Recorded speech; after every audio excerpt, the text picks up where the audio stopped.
परम पूजनीय सरसंघ चालक जी, इस विशेष व्याख्यान के कार्यक्रम में सम्मिलित सभी मान्यवर महानुभाव बहनें तथा भाइयों का मैं हृदय से स्वागत करता हूं। आज के इस कार्यक्रम में पूजनीय सरसंघ चालक जी का संबोधन हमें सुनने को मिलेगा। राष्ट्रीय स्वयंसेवक संघ के कार्यपद्धति में संपर्क विभाग का कार्य सातत्य से चलता है। आप जैसे विभिन्न क्षेत्र में नेतृत्व करने वाले, आपके कर्तृत्व के कारण विख्यात ऐसे सभी मान्यवरों के साथ संघ कार्यकर्ताओं का, संघ अधिकारियों का संपर्क बनता रहता है। इस प्रकार के कार्यक्रम के आयोजन से कुछ भूमिका के बारे में जानकारी मिलती है, प्रचलित विषयों के बारे में कुछ भूमिका ध्यान में आती है और इसलिए ऐसे कार्यक्रमों का आयोजन करना राष्ट्रीय स्वयंसेवक संघ के कार्यपद्धति में आ गया है। आज के इस कार्यक्रम का विषय वर्तमान परिदृश्य में, वैश्विक परिदृश्य में भारत की भूमिका। विषय व्यापक है, अर्थात पूजनीय संघ चालक जी इस विषय का पूरा ब्यौरा आपके सामने रखेंगे। कार्यक्रम के प्रारंभ में संघ के माननीय सरकार्यवाह भैया जी जोशी जी प्रास्ताविक रूप में एक निवेदन आपके सामने रखेंगे। मैं उनसे प्रार्थना करता हूं कि इस प्रास्ताविक भाष्य को हमारे सामने रखें। माननीय भैया जी जोशी। राष्ट्रीय स्वयंसेवक संघ के निमंत्रण पर इस कार्यक्रम में उपस्थित सम्मिलित सभी श्रेष्ठ महानुभाव बहनों तथा भाइयों, आज एक विशेष कार्यक्रम का आयोजन राष्ट्रीय स्वयंसेवक संघ ने किया है। हम सब जानते हैं कि भारतीय चिंतन में सारा विश्व एक परिवार के रूप में हम मानते आए हैं। वसुधैव कुटुंबकम का भाव मन में रखकर सारे विश्व के संदर्भ में हम लोग सोचते आए हैं। यह चिंतन समय समय पर अलग अलग महापुरुषों के द्वारा, मनीषियों के द्वारा प्रकट होता आया है। विश्व के मंच पर सभी प्रकार के मानव समूह अथवा देश अथवा समाज विकसित होती है और अपने एक दायित्व का निर्वहन करते हुए विश्व के कल्याण के लिए विचार करते हैं। भारतीय चिंतन में तो विश्व कल्याण की ही कामना की गई है। जब हमने सारे विश्व को एक परिवार माना, तो परिवार जब होता है तो न संघर्ष होता है, न विवाद होते हैं। यही भावना लेकर और भारत हजारों वर्षों से अपना आचरण, अपना व्यवहार करता आया है। और इसलिए सब प्रकार के मानव समूहों को अपने अपने शैली से, अपने पद्धति से जीवन यापन करने का अधिकार नहीं, ऐसे सभी प्रकार के पद्धतियों का हम लोग सम्मान करते आए हैं। यह अपनी एक विशेषता है। परंतु अगर इस प्रकार का दायित्व निर्वहन करने वाला भारत अगर आवश्यक है, तो उसकी एक प्राथमिक आवश्यकता है कि यह देश उस प्रकार के निर्वहन करने की क्षमताओं का बना रहेगा, तभी यह हम दायित्व अपना निर्वहन कर सकते हैं। हम जानते हैं कि अपने समाज में कई प्रकार की आज की वर्तमान स्थिति में कुछ दुर्बलताएं अवश्य आ गई हैं। छोटी छोटी संकुचितताओं को लेकर समाज में विघटन अवश्य हुआ है। यह व्यवहारिक धरातल पर कभी कभी दिखाई भी देता है और हम सबका यह प्रयत्न आवश्यक रहता है कि हम ऐसी सब प्रकार की दुर्बलताओं को समाप्त करते हुए, संकुचितताओं को समाप्त करते हुए ऊपर उठकर समस्त केवल भारत के लिए नहीं तो विश्व के संदर्भ में और सोचने वाला यह देश या समाज और बने, यही इसकी एक आवश्यकता है। और इस आवश्यकताओं को पूर्ण करते हुए एक स्वस्थ समाज जीवन खड़ा हो। आज कई प्रकार के शब्दों का हम सुनते हैं। एक आत्मनिर्भर भारत की ओर देश अब बढ़ रहा है। एक स्वावलंबी देश बनने की दिशा में हम लोग चल रहे हैं। एक सब प्रकार की असुरी शक्तियों को दुर्बल करते हुए और इस विश्व की सज्जन शक्ति सब प्रकार से और अपने दायित्व का निर्वहन करने वाली बने। इस प्रकार की सज्जन शक्ति केवल भारत में ही नहीं तो सारे विश्व में और निर्माण होने की आवश्यकता है, खड़ी होने की आवश्यकता है। इसके परिणाम स्वरूप छोटे छोटे सामान्य देश, छोटे छोटे समूह भी स्वाभिमान और सम्मान के साथ जी सके, यही हम सबकी अपेक्षा रहती है।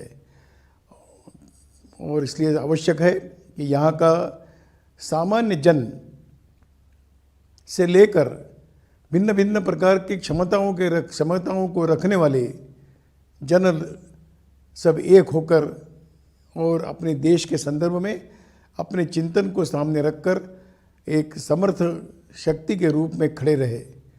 अपने देश में अनपढ़ है, पढ़े लिखे लोग हैं, निर्धन है, धनवान है, बुद्धिमान है, सब प्रकार की क्षमताओं का परिश्रम करने वाला, जीवन जीने वाला ऐसा वर्ग है। बड़े बड़े नगरों में रहने वाले, उद्योग करने वाले हैं, तो कृषि करने वाले किसान भी इस देश के अंदर है और कृषि में श्रम करने वाले ऐसा मजदूरों का वर्ग है। दूर दराज के पहाड़ियों में रहने वाला हमारा जनजाति बंधु है। ये सब इस देश की शक्ति है और इस देश की शक्ति को जागरूक करते हुए और एक सशक्त समर्थ भारत का निर्माण होगा। इस दिशा में हम सब लोग प्रयत्नशील। भारत की परंपरा में यह पहला विषय नहीं, यह हमेशा ही इस प्रकार का प्रयत्न होता आया है।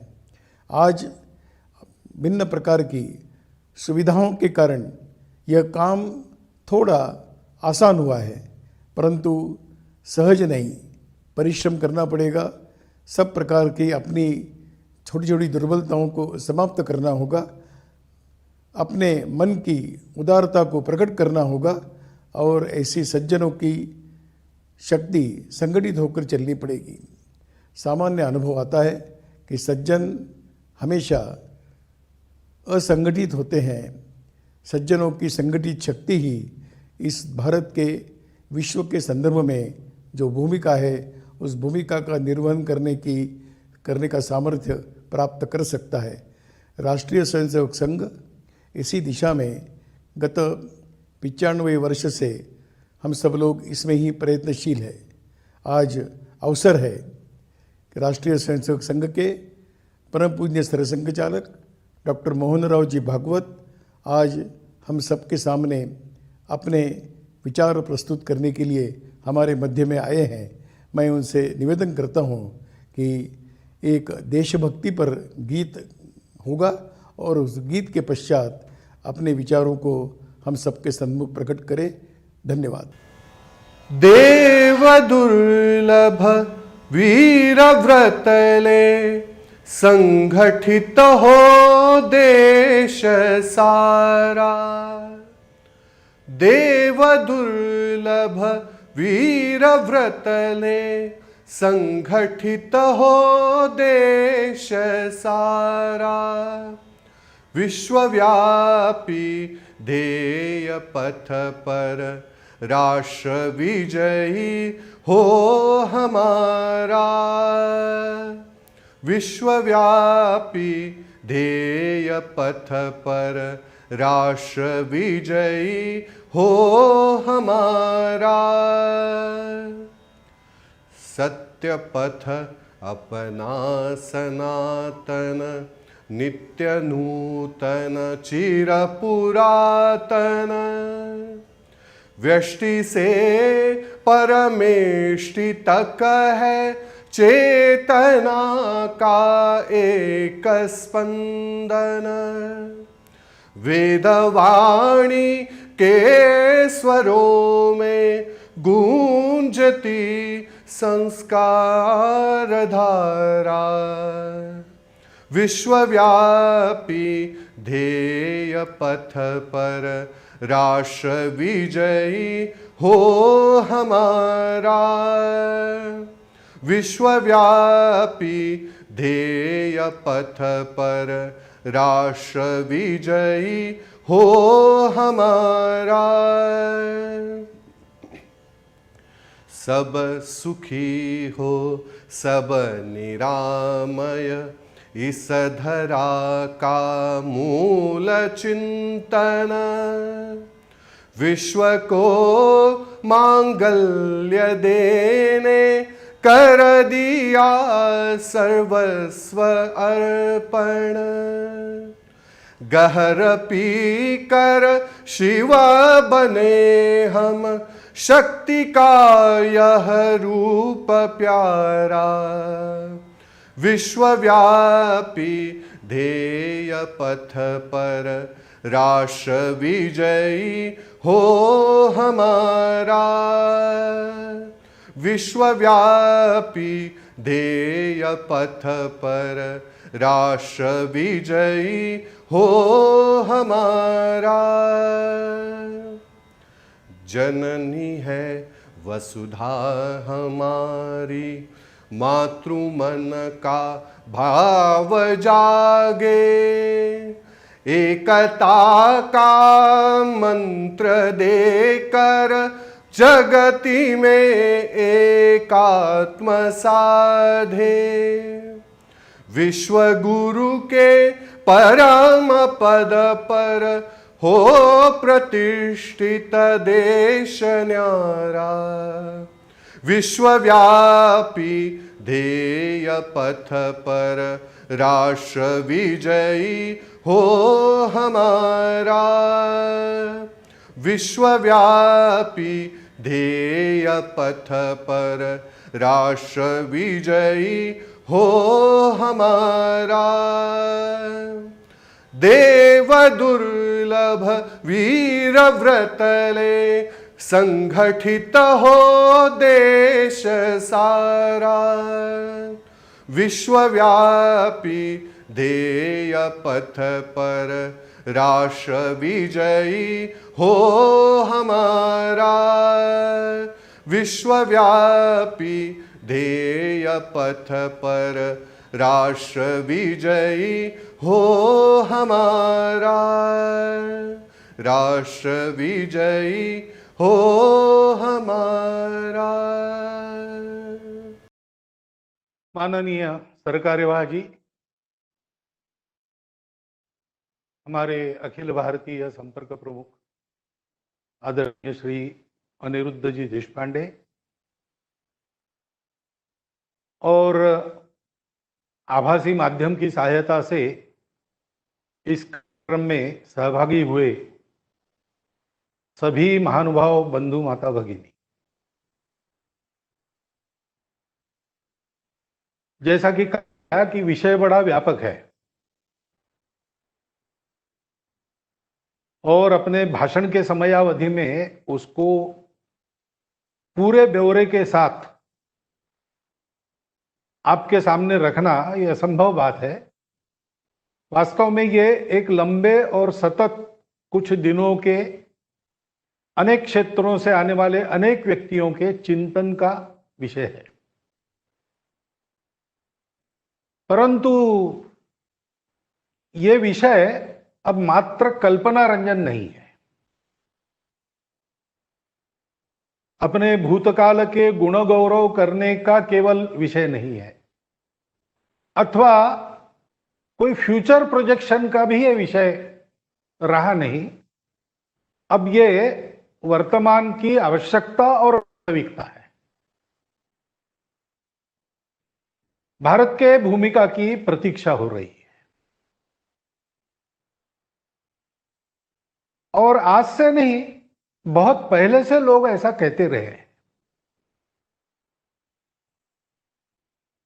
मैं पूरा उद्धरण नहीं बताऊंगा, उसका भावार्थ बताऊंगा, क्योंकि बहुत से लोगों ने उसको सुना होगा।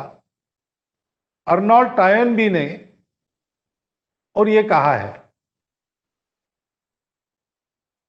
कि यद्यपि इस सदी की प्रारंभ में उसका जो प्रारंभ हुआ है वो यूरोपियन प्रारंभ रहा है, इसकी जो समाप्ति होगी, इसकी जो सांगता होगी, वो सांगता अवश्य ही भारतीय होनी पड़ेगी, अन्यथा विनाश अटल है।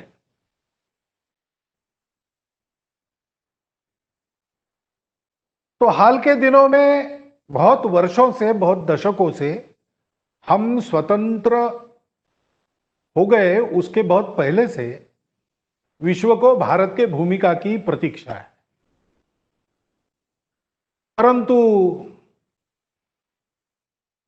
इस समय का भी महत्व है। पहली बात तो यह है कि अब हम में जागृति है। विश्व में हमारी कुछ भूमिका है, ये हम कहते तो रहे हैं, परंतु वास्तव में हमको, आज के भारत को इसमें कुछ करना है, ऐसा आज दिखाई देता है। हम स्वतंत्र हुए तब भी हमने इस प्रकार का चिंतन नहीं किया। नव स्वतंत्र भारत का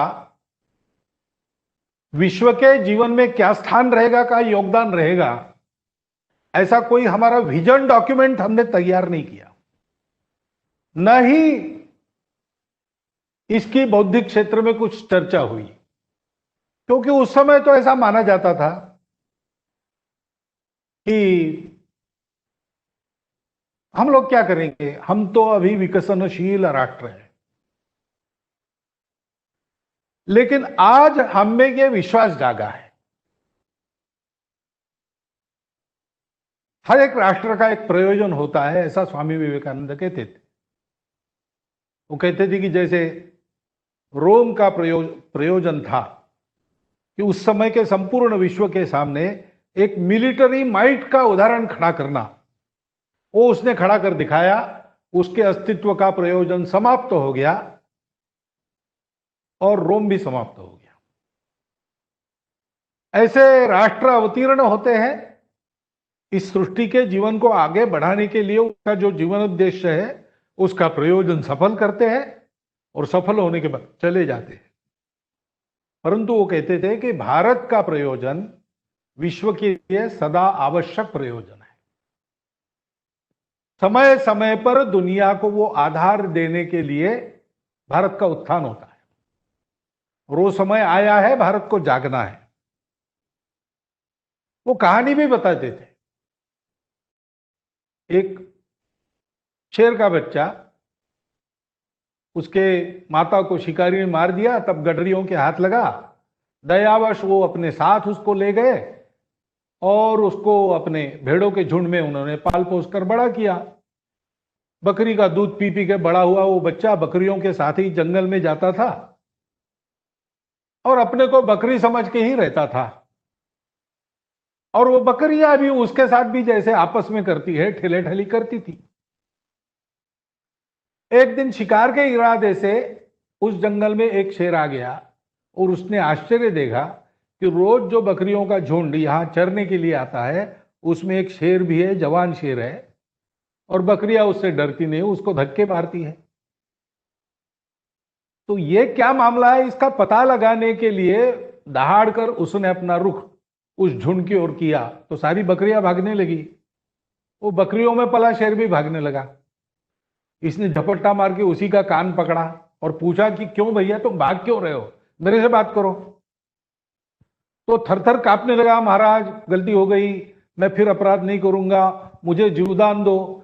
तो ये जंगल वाले शेर के ध्यान में आ गया कि इसको तो पता ही नहीं ये शेर है। वो खींचते खींचते उसको एक तालाब के किनारे ले गया और तालाब के प्रशांत जल में उसने उसका स्वयं का प्रतिबिंब उसको दिखाया कि और देखो, तुलना करो, तुम्हारा रूप और मेरा रूप मिलता है कि बकरियों से तुम्हारा रूप मिलता है। ध्यान में आ गया उसके। तो उसने डरते डरते पूछा कि मैं बकरी नहीं हूं, क्या मैं शेर हूं? तो जंगल वाले शेर ने कहा कि दहाड़ कर देखो, कम से कम दहाड़ तो लगनी चाहिए, तभी शेर कहलाओगे। तो उसने दहाड़ लगाई और शेर की वो दहाड़ सुनकर वो बकरियां वगैरह तो दूर ही रही, गडरियों भी फिर उस शेर के पास फिर से नहीं आए, क्योंकि वो जानते थे कि अब इस जंगल में जो शेर है वो जानता है कि वो शेर है। कुछ ऐसा अपने सामर्थ्य का साक्षात्कार आजकल हमको हुआ है जो पहले नहीं था। सामर्थ्य तो हमारे पास था और इसलिए दुनिया को भी उसका अनुभव हो रहा है। इसलिए पहले दुनिया हमको उस आदर से देखती नहीं थी। पुल देशपांडे नाम के महाराष्ट्र के प्रसिद्ध लेखक वो विदेश प्रवास में अमेरिका गए थे। चीन के आक्रमण के तुरंत बाद का समय था, 1962 में जो हुआ था उसके बाद। तो उन्होंने बड़ी वेदना से अपने उस प्रवास वर्णन में प्रसंग लिखा है कि वहां का एक प्रसिद्ध और मिमिक्री करने वाला कलाकार उसका कार्यक्रम देखने के लिए गए, तो उसने मिमिक्री की। उस मिमिक्री में वो भारत का पंतप्रधान बना, उस समय नेहरू जी पंतप्रधान थे, वैसा वेश करके आया और रोते रोते वो कहने लगा कि देखिए केनेडी चाचा, ये चीन ना हमको बहुत सताता है, उसका कुछ उपाय कीजिए। तो भारत एक रोने वाला देश है, सहायता के लिए इधर उधर भागने वाला देश है, ऐसी प्रतिमा उस समय लोगों के भी मन में रही होगी। लेकिन आज ऐसा बिल्कुल नहीं, और विश्व को जरूरत है, क्योंकि 2000 वर्षों से सुख के पीछे पीछे भागते अनेक अयशस्वी प्रयोग करने के बाद दुनिया थक गई है। पिछले 2000 वर्षों से ये प्रयोग हो रहे हैं, पश्चिम से ये सारे प्रयोग चले और सामान्यतः इन 2000 वर्षों में भारत की दखल ही ली नहीं गई, अथवा मैं ये कहूं कि संपूर्ण पौर्वात्य जगत की अनदेखी की गई।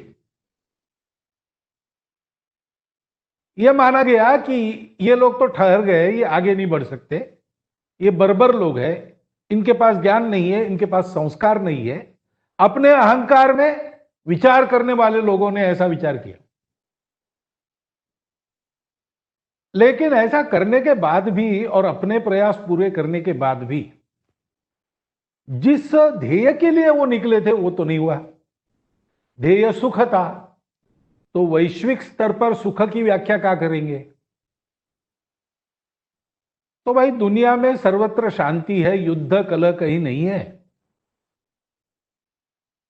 विश्व सुजल सुफल मलयज शीतल है, यानी पर्यावरण ठीक है और सभी लोगों को सुख नसीब हो रहा है। लेकिन ऐसा नहीं हुआ। कबीलों के रूप में मानव रहता था, ऐसा उनका इतिहास कहता है। तो कबीलों के कोई मुख्य हुआ करते थे, कबीलों में आपस में लड़ाइयां हुआ करती थी। तो फिर उन्होंने सोचा कि हम सब लोग इकट्ठा है और एक राजा चुन ले। हम एक राजा चुन लेंगे तो वो हमारा सबका नियमन करेगा।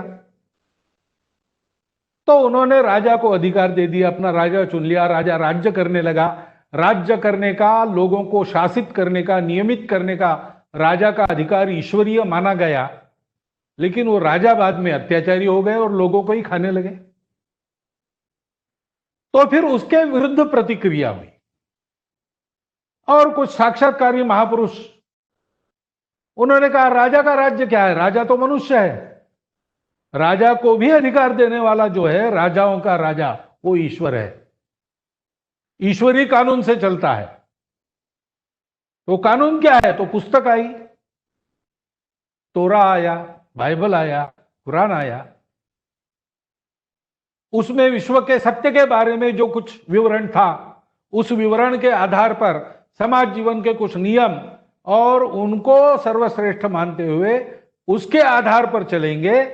राजा से नहीं डरना है, ईश्वर से डरना है, राजा को भी ईश्वर से डर कर चलना है, उसी राजा की मान्यता होगी। ऐसा चला, कुछ दिन अच्छा चला, जब तक इसका नियमन करने वाले साक्षात्कारी महापुरुष थे तब तक ठीक चला। बाद में फिर से विकृति ने इसमें प्रवेश किया तो धर्माचार्य भी जुलूमी बन गए। इतिहास की कथाएं ऐसा कहती है कि बड़े अमीर लोगों से पैसे लेकर स्वर्ग में उनकी सीट रिजर्व करते थे और गरीबों को चूसते थे। उसी समय विज्ञान का अवतार और उस विज्ञान के प्रकाश ने मनुष्य को जगाया और फिर मनुष्य कहने लगे, शास्त्रज्ञ कहने लगे कि ये सारी अंधश्रद्धा वाली बातें हैं, ईश्वर को हम तभी मानेंगे जब वो हमारे टेस्ट ट्यूब में आएगा। मनुष्य को सुखी होने के लिए उसको प्रयास करना है। इतने सारे मनुष्य है और सुख के साधन मर्यादित है, स्पर्धा की, इसलिए बलशाली बनना है। जो बलशाली है वो जिएगा। संघर्ष है अस्तित्व का, उसमें बलशाली होकर जीना है। अर्थ काम के सारे साधन अपने पास लेने हैं और सबका कल्याण करना है। वो अपने आप होगा, सबको ज्ञान देंगे, सबको समर्थ बनाएंगे। ईश्वर वगैरह की कोई आवश्यकता नहीं। और इसलिए उस विज्ञान के राज्य में ये सारी अंधश्रद्धाएं वगैरह नष्ट होने लगी। जितना जिसका वजूद था, राजा भी अपने अपने स्थान पर आ गए, धर्म के अधिकारी भी अपने स्थान पर आ गए और दुनिया आगे चली। लेकिन आगे चल के ये हुआ कि सारे साधन कुछ लोगों के हाथ में केंद्रित हो गए और साधनहीन लोगों का शोषण होने लगा। तो इसकी भी प्रतिक्रिया हुई। व्यक्ति के पुरुषार्थ को कोई प्रमुखता नहीं। व्यक्ति तो समाज नामक यंत्र का मात्र एक पुर्जा है, उसका कोई अस्तित्व नहीं। उसका अस्तित्व, उसका कर्तृत्व सारा समाज के लिए है। समाज प्रमुख है और समाज में जिनके पास नहीं है उनके नियम चलेंगे, तभी उनका कल्याण होगा।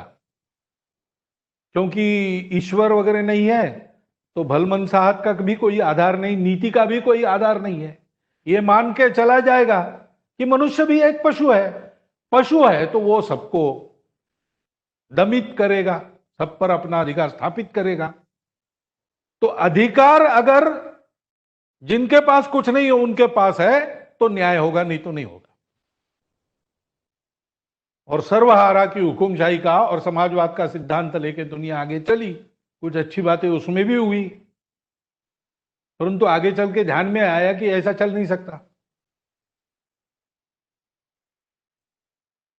और फिर सारे विचारों को छोड़कर एक ही विचार रहा, विशेषकर दूसरे महायुद्ध के बाद। विचारधारा वगैरह को तिलांजलि देना, उसके बारे में बोलते तो रहना, कोई ना कोई विचार बोलना, विचार के आधार पर हम सब कर रहे हैं ऐसा कहना। लेकिन असली बात तो है पावर, और पावर के लिए माइट। तो अर्थ शक्ति, सैन्य शक्ति, और उसके आधार पर संपूर्ण दुनिया पर अपना प्रभुत्व, अपनी कल्पना के अनुसार, और बाद में कल्पना भी छोड़ दी, अपने स्वार्थ के लिए सारी दुनिया का उपयोग।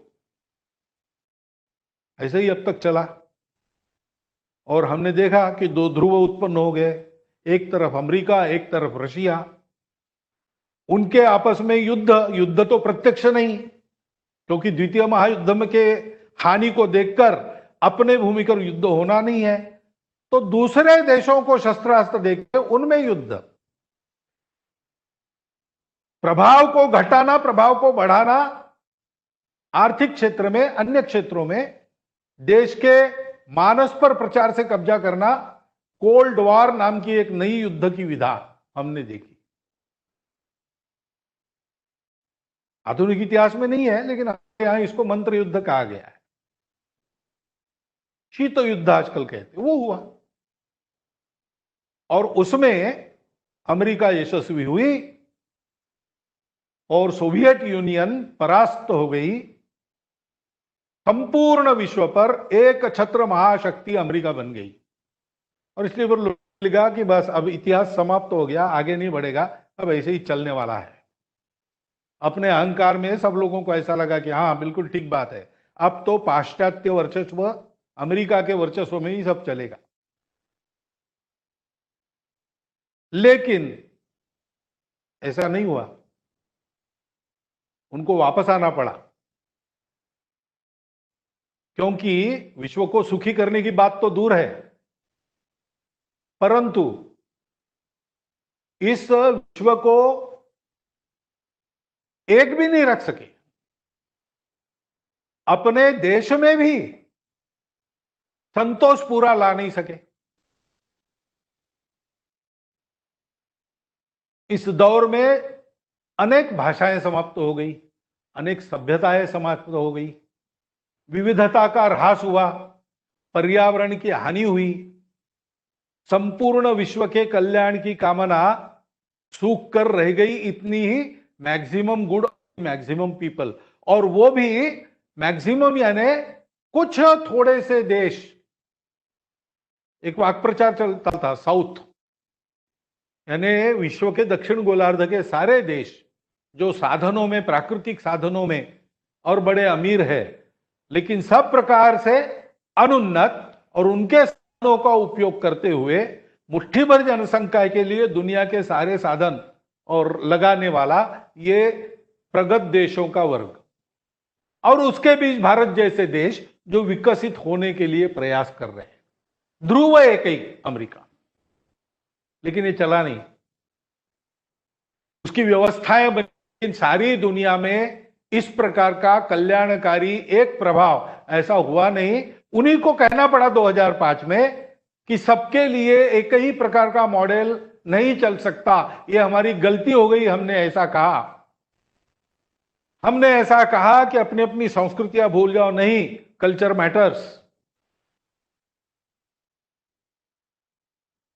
देखा कि ये सब करने के बाद भी, सर्वतंत्र स्वतंत्र समर्थ होने के बाद भी अन्य ध्रुव खड़े हो गए। चीन खड़ा हो गया, अब चीन यही करना चाह रहा है।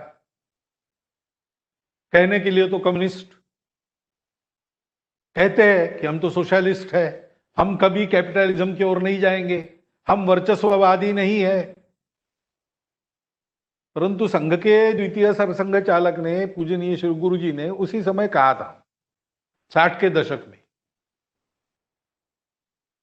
कि ऐसा नहीं होगा, कुछ दिन जाने दो, चीन अपने मूल प्रकृति पर वापस आएगा। थोड़ा सा कन्फ्यूशियस और बहुत सारा उसके जो पूर्वज सम्राट थे, उन सम्राटों के साम्राज्य विस्तार की नीति, इस पर चीन उतर आएगा। और हम देख रहे हैं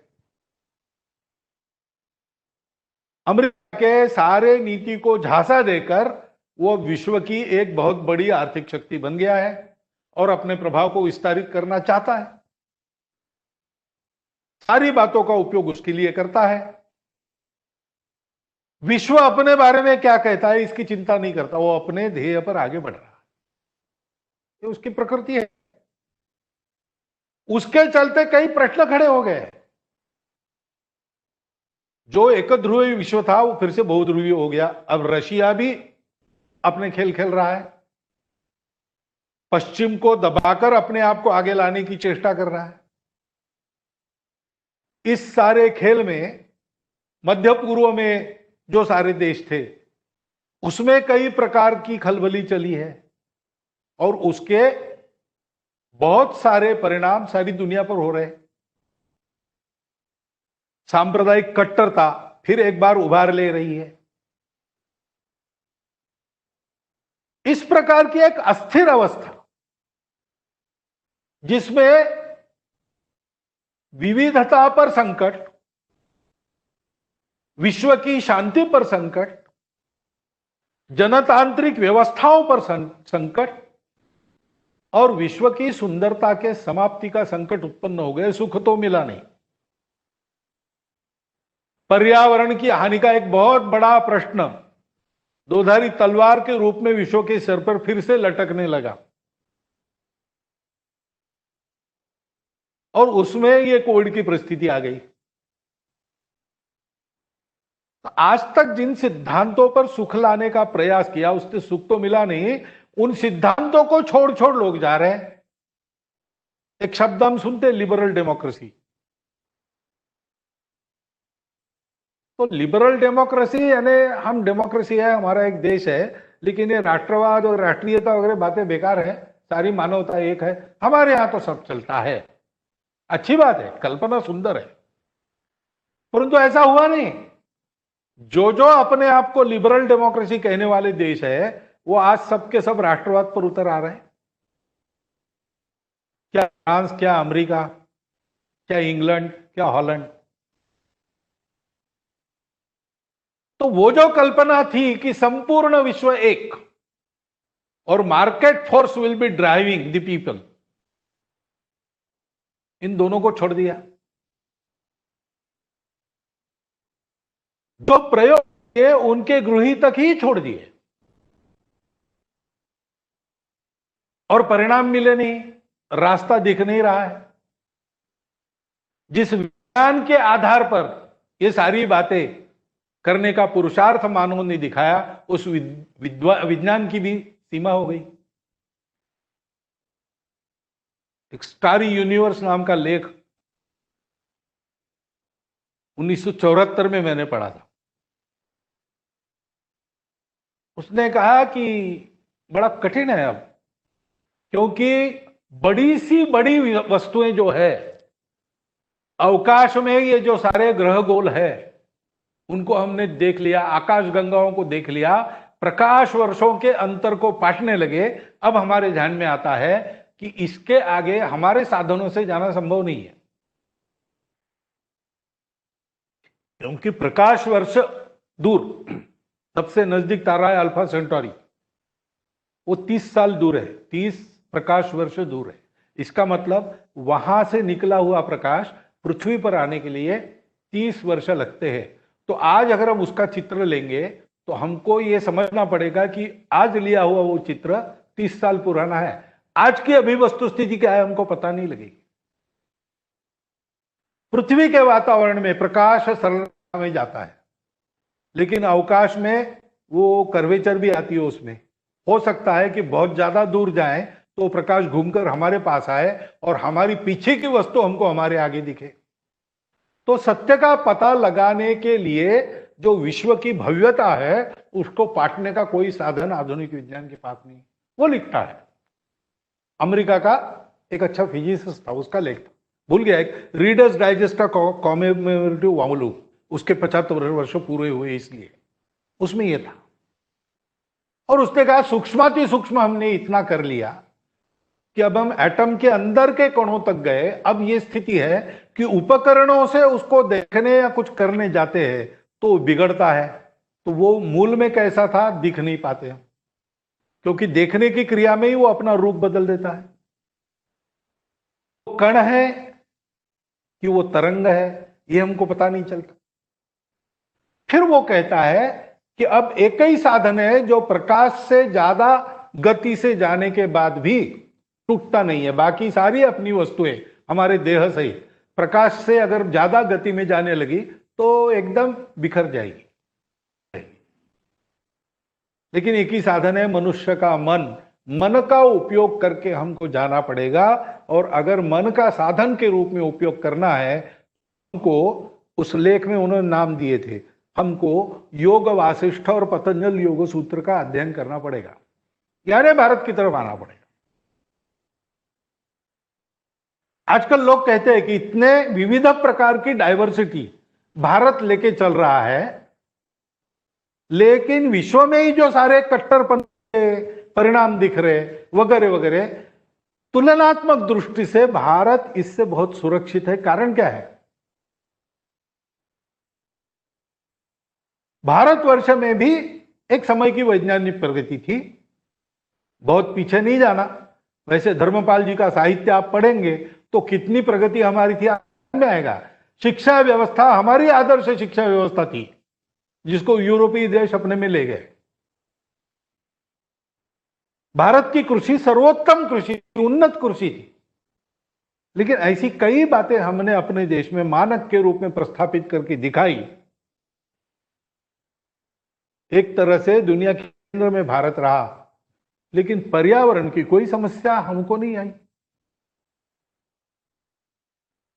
ऐसी कई बातें अब लोगों को दिखने लगी है, और इसलिए वो विचार करते हैं कि हमारी गलती कहां हो गई।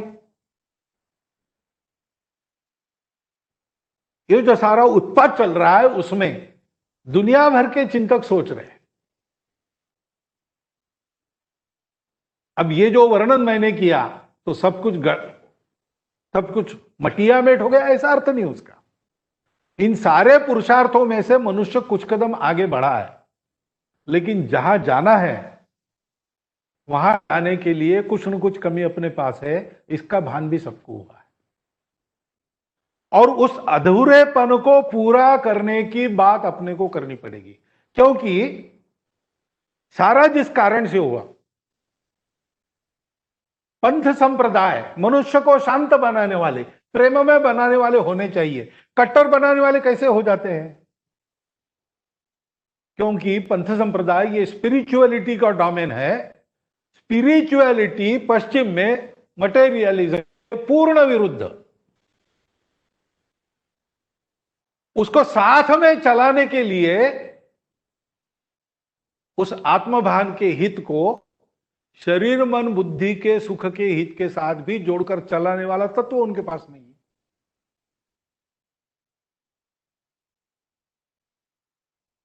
मनुष्य में व्यक्ति का हित, इंडिविजुअलिज्म ठीक है कि सोशलिज्म ठीक है, दोनों साथ नहीं चल सकते। मैनेजिंग द ड्युअलिटीज के लिए कोई सेतु विश्व के पास नहीं है। हमारे पास वह सेतु है, परंपरा से है, और उसी के आधार पर दुनिया के सारे प्रश्नों का उत्तर हमको निकालना पड़ेगा। उसको समय समय पर विश्व को देते रहना, यह भारत का प्रयोजन है। भारत की भूमिका क्या है आज के वैश्विक परिदृश्य में? भारत को कंट्रीब्यूट करना है, लेकिन क्या कंट्रीब्यूट करना है भारत को? भारत को कंट्रीब्यूट करना है ये जोड़ने वाला तत्व। जो सारी विविधता इतनी एक दूसरे से दूर क्यों परस्पर विरोधी लगे, उनको भी जोड़ने वाला तत्व देता है। उसको हमारे यहां कहते धर्म। मैं धर्म कह रहा हूं, आप उसको रिलीजन, पूजा, वर्शिप इस अर्थ में, पंथ संप्रदाय के अर्थ में बिल्कुल मत लीजिए, क्योंकि धर्म वो नहीं है। धर्म के अनेक पहलुओं में एक छोटा सा पहलू वो हो सकता है, परंतु ये धर्म क्या है हमारे यहां बताया है, ये सबको जोड़ता है। यानी मनुष्यों को आपस में जोड़ता है, संपूर्ण मानवता को सृष्टि के साथ एक कुटुंब बनाता है।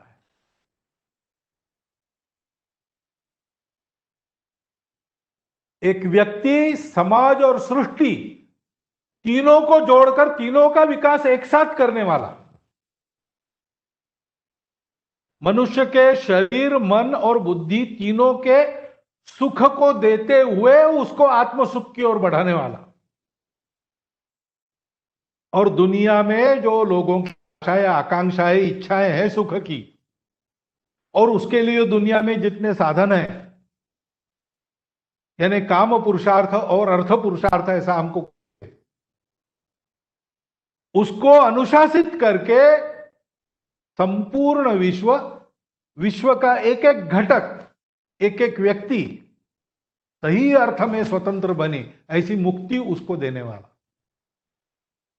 स्वतंत्र बने लेकिन आत्मीय रहे, एक दूसरे का अलग न हो जाए, ऐसा उसको जोड़ने वाला वो तत्व धर्म है। उससे इहलोक के और परलोक के सुख सबको मिलते हैं।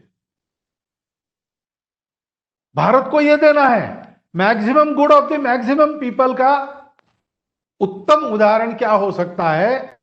2000 वर्षों में इन सारे प्रयासों के कारण अपने सामने खड़ा हो गया, लेकिन आज वो अधूरा लगता है।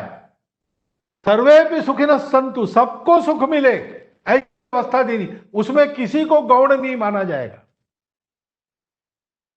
उसमें विकास भी रहेगा, उसमें पर्यावरण की सुरक्षा भी रहेगी, उसमें व्यक्ति भी सच्चे अर्थ में स्वतंत्र और अधिकार संपन्न होगा, और समाज भी सच्चे अर्थ में प्रबल होगा। समाज के हित में मनुष्य और अपने स्वार्थ को देखेगा।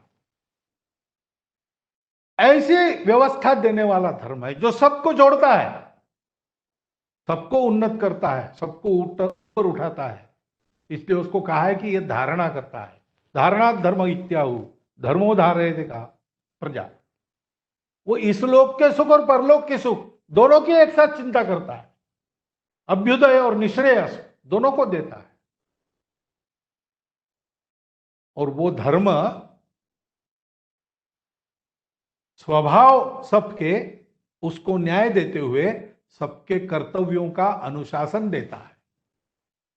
सबके स्वभाव, पशुओं के, मनुष्य के, सृष्टि के हर पदार्थ के स्वभाव का एक संतुलन बनाकर चलता है और उनको विश्व के प्रति अपना जो कर्तव्य है उसका बोध कराता है, उस कर्तव्य की बुद्धि में उनको स्थिर करता है। यह धर्म है। उसके हमारे यहां 4 लक्षण बनाए हैं। पहली बात है सत्य। क्या सत्य है? जो सत्य पाश्चात्यों को नहीं मिला वो सत्य हमको।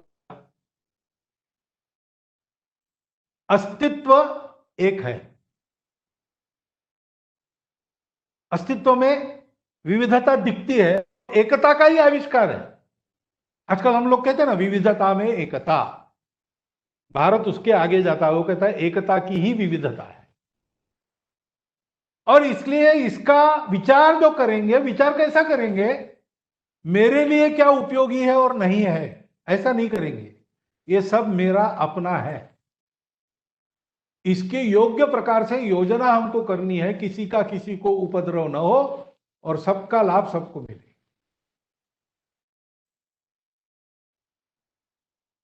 ऐसा सिखाने वाला वो सत्य है। विश्व में सर्वत्र सब एक है। वो एक क्या है? आत्मा है क्या? ईश्वर है क्या? चेतन है कि जड़ है? विद्वानों के देखने का विषय है। देखने वाले की दृष्टि जैसे वैसे दिखता है। इसलिए एक विप्राह बहुधा वदंती, उस वर्णन को लेकर झगड़ा मत करो, मान्यता को लेकर झगड़ा मत करो, पूजा को लेकर झगड़ा मत करो। ये सारा ये जो मार्ग है, पंथ है, संप्रदाय है, पूजा है हमारी, हमको उस एकता का भान करा के हम में प्रेम आत्मीयता उत्पन्न करने के लिए है। वो देखो, एकांत में जरूर साधना करो जिससे उस एकता का साक्षात्कार हो, और लोकांत में लौकिक जीवन में ऐसा जियो कि सबके लिए तुम्हारा जीवन काम आए, तुम्हारे विकास से पूरी दुनिया का विकास हो। जो जितना अधिक उपयोगी वो उतना महान। केवल स्वयं के लिए जिया तो क्या जिया? अपने परिवार को सुख में रखा तो हम कहते हैं अच्छा कर्तव्य दक्ष आदमी, अपने सारे कर्तव्य पूरे किए। गांव के लिए वो उपयोगी है, गांव कहता है कि हमारे गांव का आधार है। देश के लिए तो देशभक्त इस नाते उनका गौरव होता है। हम उनके नाम सुनते हैं, हम उनकी मूर्तियां बनाते, राष्ट्रों को नाम देते हैं। संपूर्ण विश्व अपना मानकर जीने वाले, मराठी में वो कहा है ना, हे विश्वची माझे घर, ऐसी जयाची मती स्थिर, किंबहुना चराचर आपणची धार। ये विश्व ही मेरा घर है, सारा चराचर मैं ही हूं, ऐसी भावना से जो जीता है उसको हम साष्टांग प्रणिपात करते, उसको ईश्वर का रूप मानते। ऐसा जीवन देना है उस धर्म का आधार, जिसमें सबका सुख आएगा, सब में परस्पर प्रेम रहेगा, सब शक्ति संपन्न रहेंगे, सब साधन संपन्न रहेंगे, सब अपने मन की करने को स्वतंत्र रहेंगे, लेकिन करेंगे नहीं क्योंकि सब अपने हैं, इसलिए कोई संघर्ष नहीं रहेगा। और आपस में संघर्ष नहीं रहेगा, सृष्टि से संघर्ष नहीं रहेगा, तो प्रदूषण से भी मुक्ति मिल जाएगी। सारी दुनिया चलेगी बाजार के आधार पर नहीं, सौदे के आधार पर नहीं, स्वार्थ के आधार पर नहीं। तुम्हारा मुझे, मेरा तुमको क्या उपयोग है, ये हम नहीं सोचेंगे। हम सोचेंगे वसुधैव कुटुंबकम, ये सारा मेरा परिवार है। मेरी क्षमताओं का पूर्ण विकास करके मैं इस सृष्टि को पूर्ण बनाऊंगा। ऐसा हमको चलना पड़ेगा। और इसलिए उस मूल्य का व्यवहार को सारे विश्व में लाना, आज हम जो सोच रहे हैं, यानी जिस प्रचलन में चल रहे हैं, उसमें बदल आएगा। सबको हम एक मानेंगे, अपना मानेंगे। हम मानेंगे ऐसा है इसलिए कि सारी दुनिया का जो है वो केवल मेरे लिए नहीं है, वो सबके लिए है। और ये सारे मेरे अगर परिवार के लोग हैं तो इन सबको मिले, उसके बाद मैं खाऊं। जैसे माता विचार करती है घर में, ईशावास्यमिदं सर्वम यत्किंचम जगत्याम जगत न त्यक्ते न भुंजी था मां घृदक कसे सिद्धन। अपने आप मेरा जो काम है, मेरी कामनाएं हैं, उस पर मैं संयम से बरतूंगा। स्टार्क मटेरियलिज्म के कारण ये जो कंज्यूमरिज्म आया है, उसके चलते दो दोष आए, उस दोषों से हम बचेंगे। राष्ट्र के स्तर पर भी विचार करेंगे, तब भी हमारी नीति ऐसी होगी। और इसलिए अधिक से अधिक प्राप्त करना एक व्यक्ति के नाते पूर्ण उन्नति, और उसका उपयोग जनहित के लिए करना। 2 हाथों से कमाओ और 1000 हाथों से बांटो, ये अपने परंपरा की आज्ञा है, जो भारत के पास है पहले से। ऐसे अनेक लोग हैं जिन्होंने कितनी संपत्ति कमाई, लेकिन वो विश्व के कल्याण के लिए की, नाम नहीं किया अपना, स्वयं सादगी से रहे। भारत के लखपति उनके बड़े बड़े विशाल भवनों के लिए परिचित नहीं थे, उन्होंने किए हुए दान के लिए परिचित। हमारे यहां कमाने वाला बड़ा नहीं था, हमारे यहां बांटने वाला बड़ा था। उस विचार को लेकर हमको, और सारे हमारे अर्थ कामनाओं की जो नीति है, सारा जो तंत्र है, उसकी पुनर्रचना करनी पड़ेगी। वो पुनर्रचना होगी तो देंगे, जो होगा उसका उपयोग सबके लिए। विद्या का उपयोग विवाद के लिए नहीं, ज्ञान बढ़ाने के लिए। बल का उपयोग गुंडागर्दी करने के लिए नहीं, हम ताकतवर होंगे, दुर्बलों की रक्षा करेंगे। धन प्राप्त करेंगे तो दान करें।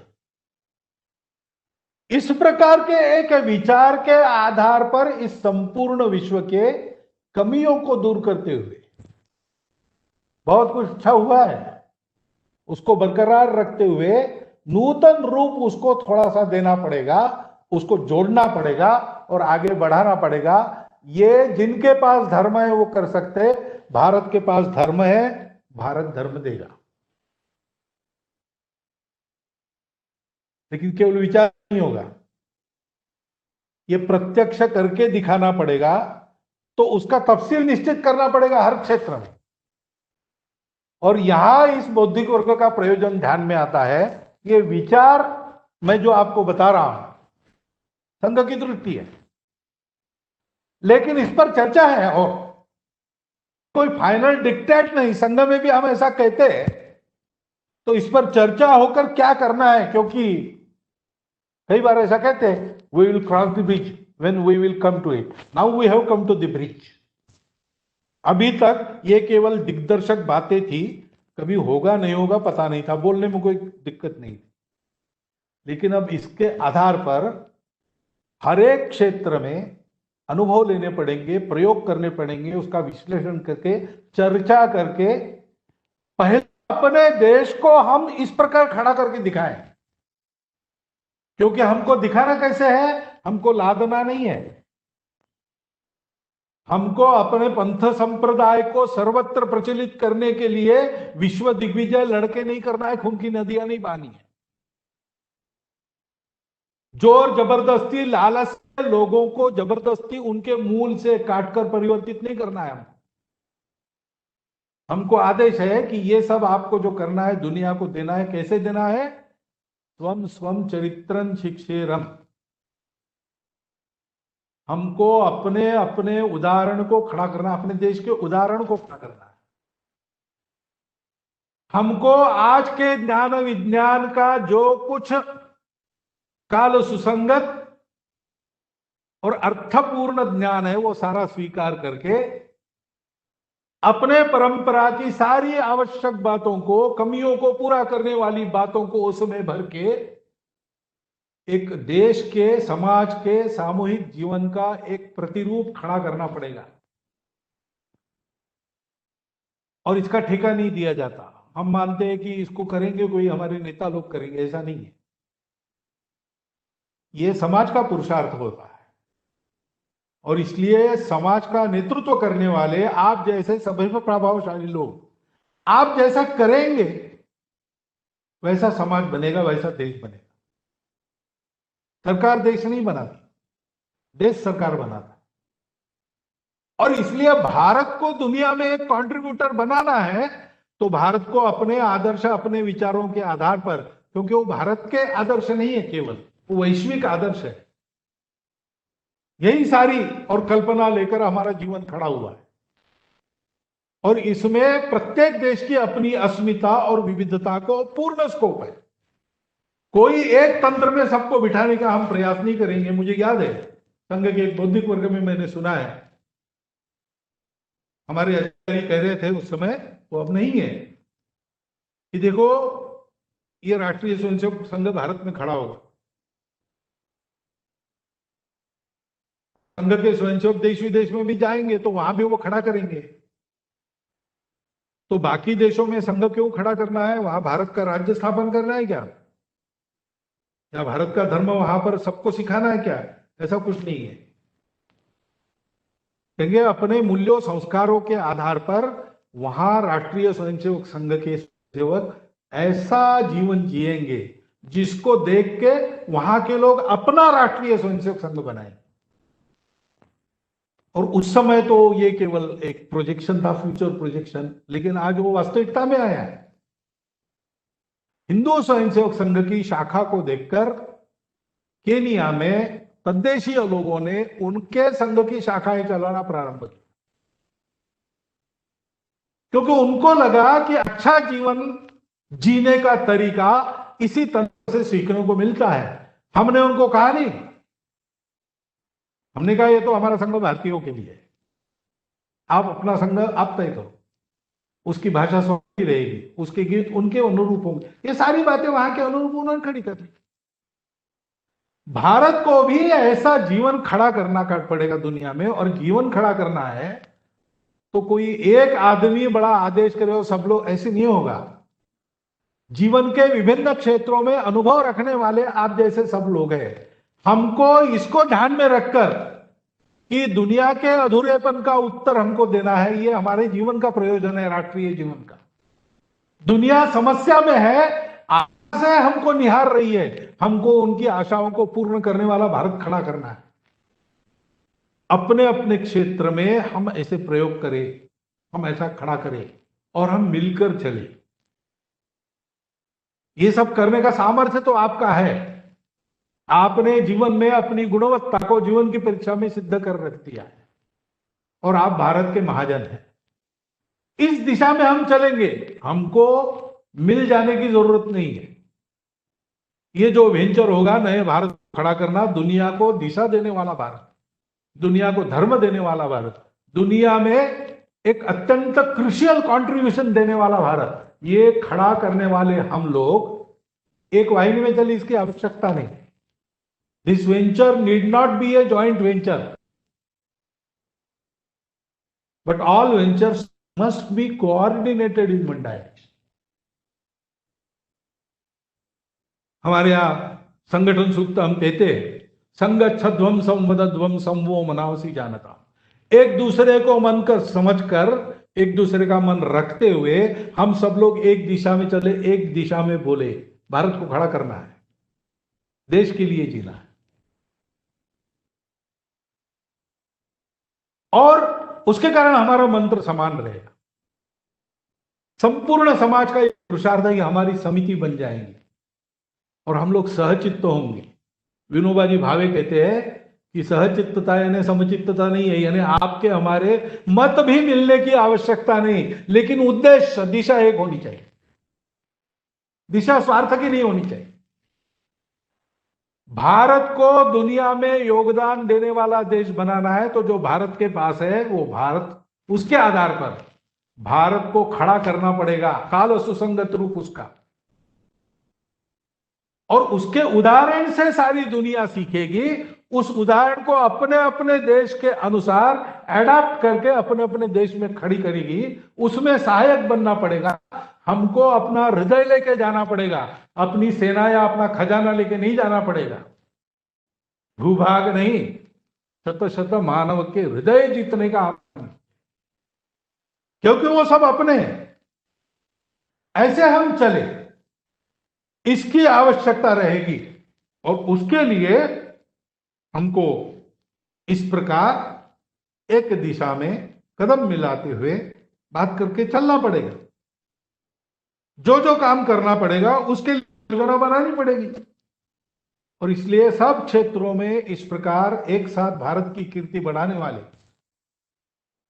और संपूर्ण दुनिया को समस्याओं से छुटकारा देने वाले उदाहरण करेगा।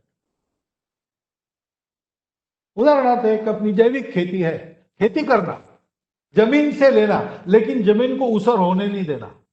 जमीन से लेना, भरपूर लेना, अन्नम बहुपूर्वी, लेकिन अन्न को विषमुक्त नहीं होने देना। जमीन, पानी, हवा को विषमुक्त नहीं होने देना। ये कैसे करना, ये तरीका हमारे पास है।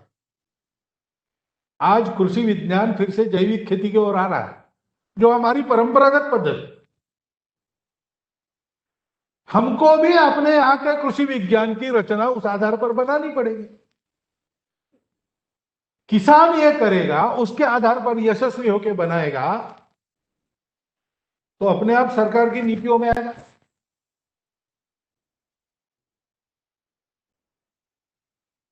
कृषि विद्यापीठों में जो ज्ञानी लोग बैठे हैं, जो कृषि का चिंतन करने वाले लोग हैं, वो अगर अपने इस पद्धति को पहले जान लेंगे, उनको पता नहीं है, सारी टेक्स्ट बुक्स इस ज्ञान को नहीं देती, उनको नई टेक्स्ट बुक्स लिखनी पड़ेगी। ऐसा हमारे पास बहुत कुछ है, उसको लाना पड़ेगा। आज की दुनिया में भी बहुत कुछ है, उसको लेना पड़ेगा और इसका एक कल्याणकारी रूप खड़ा करना पड़ेगा।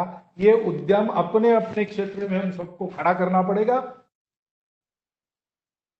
उसके लिए सारा जो तंत्र है शासन का, प्रशासन का, उसको सेंसिटिव करने का काम भी हमको करना पड़ेगा। लंबा रास्ता है, लेकिन एक एक कदम आगे बढ़ाने से पहुंच जाएंगे, क्योंकि दुनिया को दूसरा पर्याय नहीं और हमारी शक्ति है।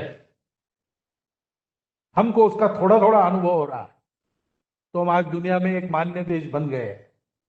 हम उस पूरी शक्ति का विनियोग करते अपने देश को इस प्रकार आगे बढ़ाएंगे तो संपूर्ण दुनिया के लिए तारणहार बनने वाला एक नया विचार, उस विचार के आधार पर आचरण का एक नया तंत्र, हर क्षेत्र में उस विचार के आधार पर एक नया मानक हम लोग दे सकते हैं।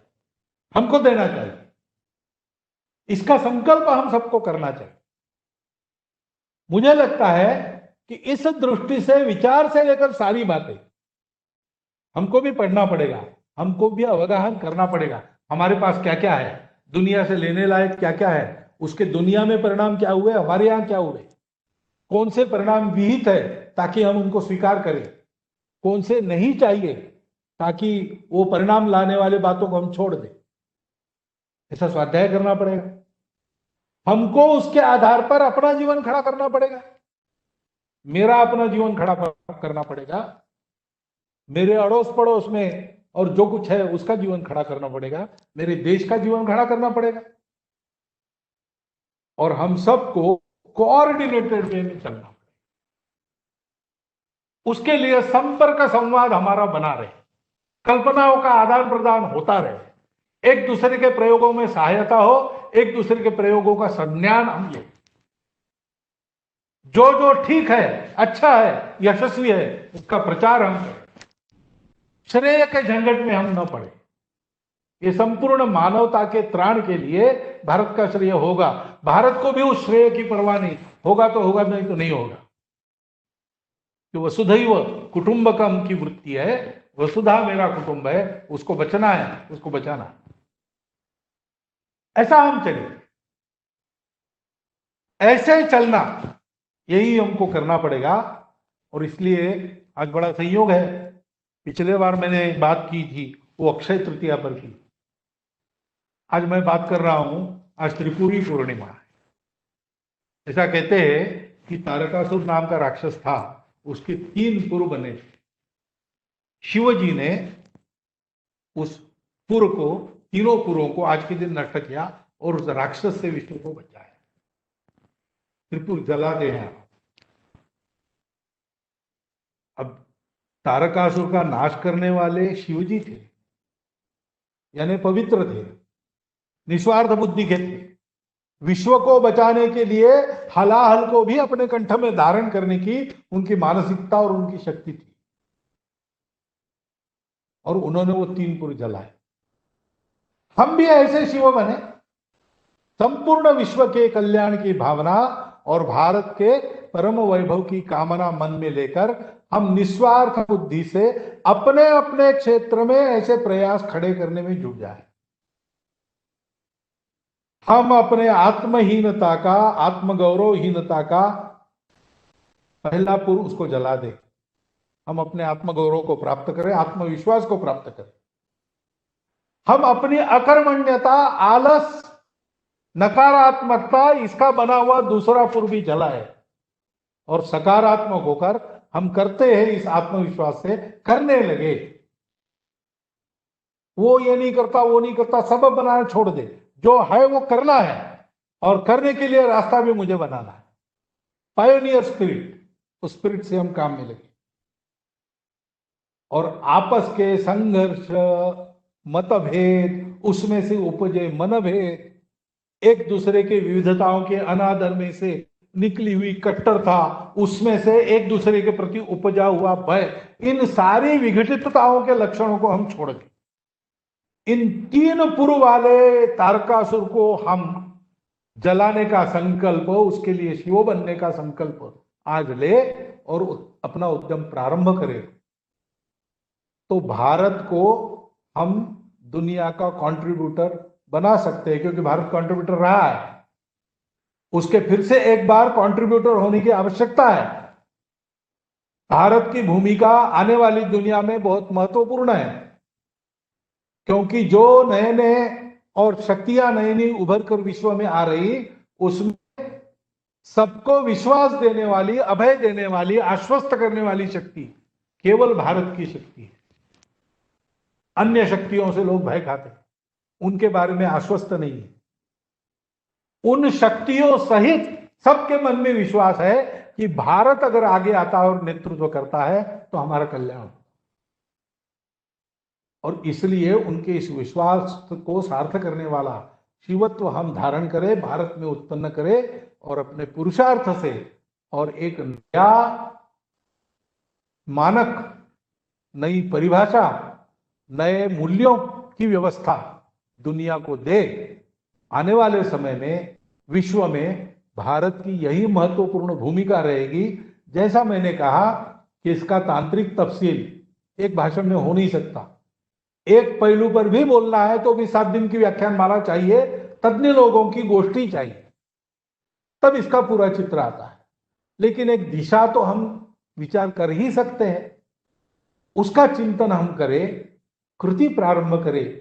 इसलिए और आपके सामने एक विषय वस्तु का मोटा मोटा ब्यौरा केवल मैंने आज रख दिया है, उसके आधार पर आप सभी विचार करें, ये मेरी प्रार्थना है। इस प्रार्थना के साथ ही आपका धन्यवाद देता हुआ मैं अपनी 4 शब्द समाप्त करूं। परम पूजनीय सरसंघ चालक जी के उद्बोधन के माध्यम से एक अत्यंत विशाल पट हमारे सामने खुला कर दिया। एक अत्यंत अर्थगर्भ पाधेय यहाँ से जाते समय हम सबको प्राप्त हुआ। औपचारिकता की मर्यादाएं छोड़कर प्रेम के साथ मैं कहूँगा कि सब आपके बहुत कृतज्ञ हैं, बहुत आभारी है। भारत के चिंतन की मूल दिशा